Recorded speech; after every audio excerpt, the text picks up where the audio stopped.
Hello everyone, I hope you all are very fine. एक बार फिर से आप सभी लोगों का बहुत बहुत स्वागत है आज के इस सेशन में। और आज एक बार फिर हमारे पास black book of English vocabulary का जो वन वर्ड सब्स्टिट्यूशन है उसका प्रैक्टिस सेट 19 है। इससे पहले 18 प्रैक्टिस सेट हम खत्म कर चुके हैं। और अगर आपने अभी तक वो वीडियोस नहीं देखे हैं तो प्लेलिस्ट में चले जाइए, वहाँ पे ब्लैक बुक वन वर्ड के नाम से वो प्लेलिस्ट बनी हुई है। और 18 प्रैक्टिस सेट जो हमने किए हैं वहाँ पे आपको बहुत ही अच्छे से एक्सप्लेन करते हुए आपको बताया गया है। आज का प्रैक्टिस सेट 19 है, उसके 10 क्वेश्चन है, यानी कि 40 वन वर्ड हो जाएंगे आपके पास। और इस 40 में से कम 20 से 25 बहुत ही गजब के वर्ड आपको देखने को मिलेंगे। अगर ये वीडियो आपको अच्छा लगे, वीडियो लगता है कि हेल्पफुल है, अगर आपको कुछ सीखने को मिलता है इस वीडियो से, तो ये वीडियो अपने उन दोस्तों तक शेयर कीजिए जो लोग भी CHSL, CGL या किसी भी लेवल के कॉम्पिटिटिव एग्जाम्स की तैयारी कर रहे हो या उनको अपनी वोकेबलरी अच्छी करनी हो। तो स्टार्ट करते हैं आज का सेशन।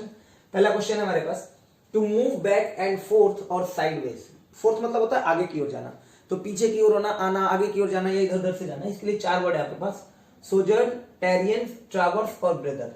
देखो, सोजर्न होता है टेम्पररी स्टे, किसी जगह पर एक टेम्पररी स्टे जो आपका होता है ना, थोड़े समय के लिए रुकना, तो वो सोजर्न बोला जाता है। फिर एक वर्ड होता है टेरी, बहुत बढ़िया वर्ड है। टेरी का मतलब होता है linger. And what do you mean by tarry and linger? तो सर टेरी या लिंगर का मतलब होता है वहां डिले करना, जानबूझ के टाइम काटना, टेरी करना, इसी का नाउन फॉर्म है टेरियंस।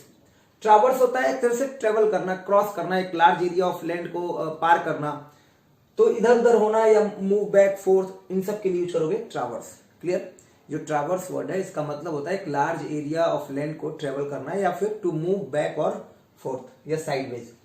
बेहतर होता है कि जो आप एक रेस्ट के लिए पॉज देते हो ना, किसी रिलैक्स करने के लिए या रेस्ट करने के लिए, तो जो थोड़े समय की सांस लेने के लिए भी एक पॉज देते हो तो उसको बोलते हो ब्रीथर, है ना।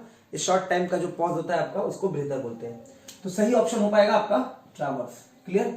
अगला क्वेश्चन है हमारे पास, the remains of something that has been badly damage. मतलब कोई चीज बहुत बुरी तरह से डैमेज कर दी गई हो, उसके बचे हुए अवशेष, रिमेन्स, तो उनको आप क्या बोलोगे? 4 ऑप्शन है आपके पास, प्रिस्टीन, रैकेज, इमैक्युलेट और स्टेराइल। देखो, अगर कोई चीज बिल्कुल नई कंडीशन में, एकदम जैसे मैं कह लूं कि ये आप बाइक में ले जा सकते हो, इसे खरीद लो, ये बिल्कुल प्रिस्टीन कंडीशन में, तो बहुत ही नई कंडीशन में, बहुत ही बिल्कुल बिल्कुल नए जैसी ही है अभी।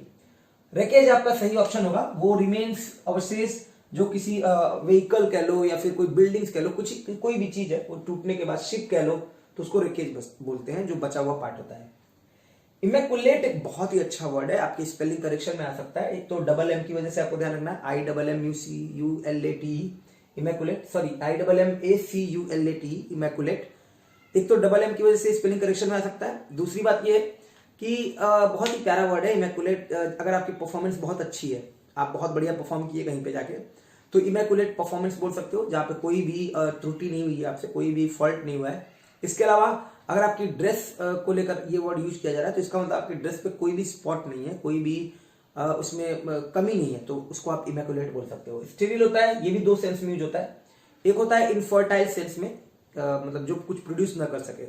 इसके अलावा जीवाणु रहित, है ना, मतलब फ्री फ्रॉम बैक्टीरिया। ठीक, तो 2 सेंस में ये भी यूज होगा। सही ऑप्शन रैकेज होगा। Deliberately destroy something for military advantage.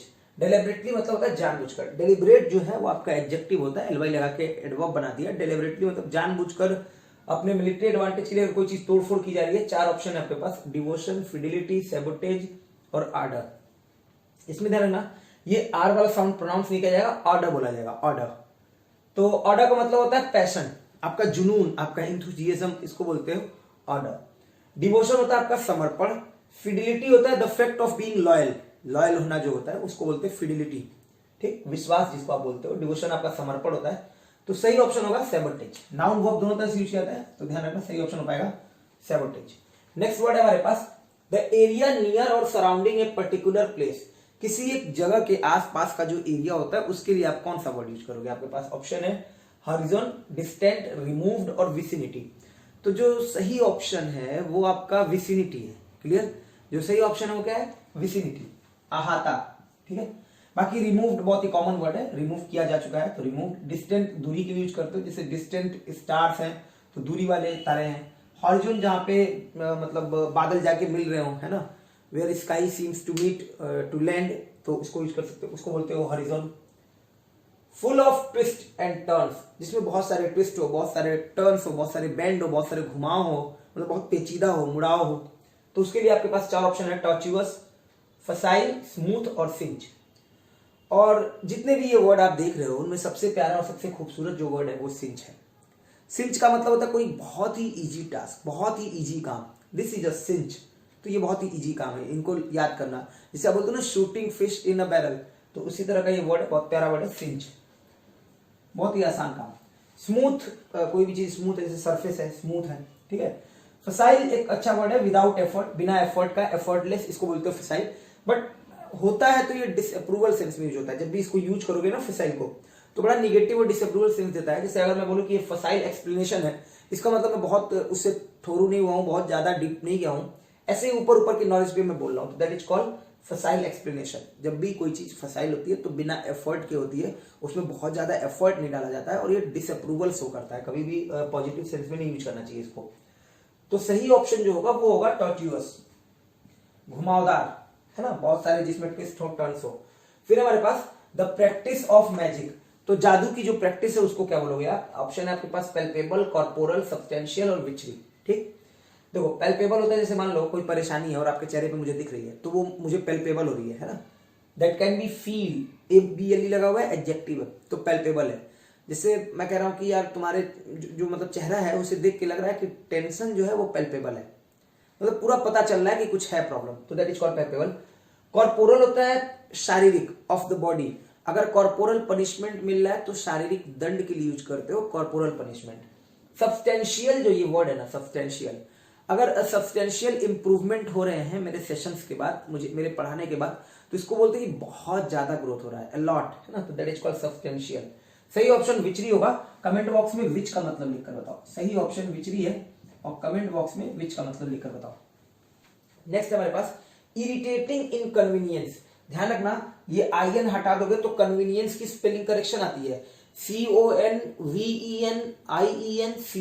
बहुत बार आपको स्पेलिंग, इवन इनकन्वीनियंस भी आ सकता है, CONVENIENCE।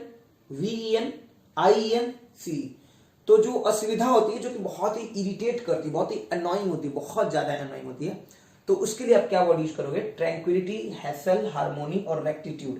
देखो रेक्टिफाई का मतलब सही करना होता है, तो उसी से बनने वाला वर्ड है रेक्टिट्यूड। वो करेक्ट फॉर्म में सब कुछ है ना, तो that is called rectitude. Harmony एक एग्रीमेंट होता है जो कि बहुत पीसफुल होता है, तो हार्मोनी आप बोलते हो। ट्रैंक्विल का मतलब होता है काम, रिलैक्स्ड, बिल्कुल शांत। और ट्रैंक्विलिटी की भी स्पेलिंग करेक्शन आती है, और ये स्पेलिंग थोड़ी सी गलत लिखी हुई है, डबल L होना चाहिए, क्योंकि ये वाली जो स्पेलिंग लिखी हुई है ये अमेरिकन इंग्लिश के हिसाब से लिखी। कई बार बुक्स में और कई बार न्यूज़पेपर में आपको अमेरिकन इंग्लिश वाली ही स्पेलिंग मिल जाएगी, बट हम ब्रिटिश इंग्लिश को फॉलो करते हैं, तो हमें ध्यान रखना है जो ट्रैंक्विलिटी की स्पेलिंग होती है TRANQUILLITY होती है, तो ध्यान रखना ट्रैंक्विल होता है, और ट्रैंक्विलिटी जब नाउन बनाओगे तो डबल L लगाना पड़ेगा, वहां पे एक और L लगा के ITY लगाना पड़ेगा। जो सही ऑप्शन है वो है हैसल। बहुत बढ़िया वर्ड है हैसल। हैसल का मतलब वही कि बहुत ही इरिटेटिंग है, बहुत ही इनकन्वीनियंस जो है वो बहुत ही अनोइंग है। जैसे आपको बहुत सारा सामान लेके यहाँ से शिफ्ट करना हो तो वो हैसल होगा, है ना, उसको आप बोलोगे हैसल। नेक्स्ट वर्ड है हमारे पास complete with regard to every details, जहां पे हर डिटेल्स पे ध्यान दिया जाए, है ना, तो उसके लिए सही ऑप्शन होता है थोरू। अभी बोला भी था एक जगह पे थोरू, सही ऑप्शन हो पाएगा THO। थ्रू नहीं है, ध्यान रखना, थ्रू मतलब किसी चीज से होकर गुजरना, तो सही ऑप्शन है थोरू।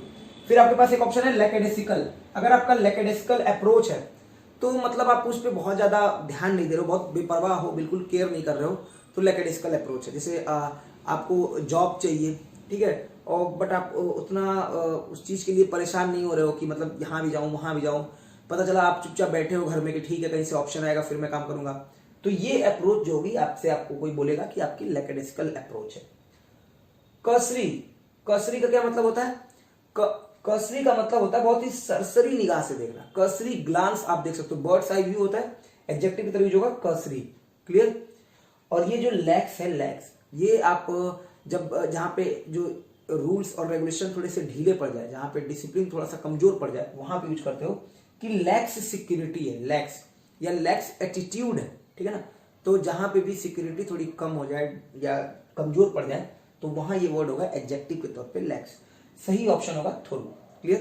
अगला क्वेश्चन देखो, a punishment imposed for breaking a law. एक ऐसा पनिशमेंट जो किसी लॉ को, किसी रूल को तोड़ने के लिए मिले, तो ऑप्शन है आपके पास पेनल्टी, एमनेस्टी, ग्रेस और रिप्रीव। रिप्रीव का मतलब होता है दंड विराम, है ना, जो पनिशमेंट आपको मिल रहा होता है उसको कैंसिल कर देना। ग्रेस होता है आपके चलने की जो चाल होती है वो स्मूथ कितनी है ना, या फिर कृपा भी बोलते हो इसको। एमनेस्टी होता है क्षमादान, ठीक, मतलब जो आपको मिला था पनिशमेंट उसके बाद आपको छोड़ के कहा था कि आप जाओ, एमनेस्टी। ये लगभग कॉमन वर्ड है एमनेस्टी और रिप्रीव। सही ऑप्शन हो पाएगा पेनल्टी, बहुत ही कॉमन सा वर्ड था पेनल्टी। अगला क्वेश्चन है द फैकल्टी और power of using one's will. Will का मतलब इच्छा, तो अपनी पावर के हिसाब से, अपनी इच्छा के हिसाब से कोई काम, मतलब वहां पे आपको पूरा पावर है कि आप अपनी इच्छा के हिसाब से कोई काम कर सकते हो।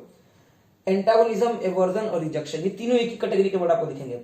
एंटागोनिज्म होता है फीलिंग ऑफ हेट्रेड, एवर्जन होता है मतलब फीलिंग ऑफ डिसलाइक, रिजेक्शन होता है कि रिजेक्ट करने की प्रोसेस। तो सही ऑप्शन होगा वॉल्यूशन, है ना, वॉल्यूशन नहीं है, वॉल्यूशन है, VOLITION, वॉल्यूशन। स्पेलिंग करेक्शन ध्यान रखना। इसका होता है जब कोई अपनी पावर को यूज कर सकता है तो उस प्रोसेस को बोलते हैं वॉल्यूशन, है ना, वो प्रक्रिया बोली जाती है। एक बार स्क्रीनशॉट लेना चाहो तो स्क्रीनशॉट ले सकते हो। तो आई होप कि आपको ये सेशन बढ़िया लगा होगा। अगर ये सेशन हेल्पफुल रहा हो तो प्लीज वीडियो को शेयर करो।